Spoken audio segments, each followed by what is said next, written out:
نبی صلی اللہ علیہ وسلم پر درود بھیجنے کی فضیلت۔ آپ صلی اللہ علیہ وسلم نے ارشاد فرمایا، جبریل علیہ السلام میرے پاس آئے اور عرض کیا کہ آپ صلی اللہ علیہ وسلم پر جو درود بھیجے گا اس پر 10 رحمتیں نازل کروں گا،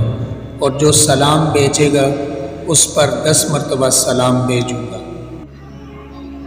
حضرت عمر بن خطاب رضی اللہ تعالیٰ عنہ سے روایت ہے کہ دعا اس وقت تک زمین اور آسمان کے درمیان معلق یعنی لٹکی رہتی ہے جب تک آپ صلی اللہ علیہ وسلم پر درود شریف نہ پڑھا جائے۔ حضرت انس رضی اللہ تعالیٰ عنہ سے روایت ہے کہ رسول اللہ صلی اللہ علیہ وسلم نے ارشاد فرمایا کہ جو شخص مجھ پر 1 مرتبہ درود بھیجتا ہے اللہ تعالیٰ اس پر 10 رحمتیں نازل فرماتا ہے، اور اس سے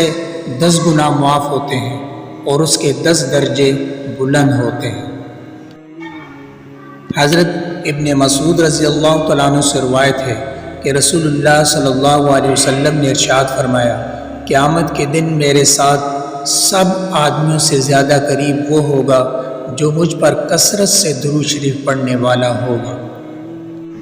حضرت ابو ہریرہ رضی اللہ تعالیٰ عنہ سے روایت ہے کہ رسول اللہ صلی اللہ علیہ وسلم نے ارشاد فرمایا کہ وہ شخص ذلیل و خوار ہو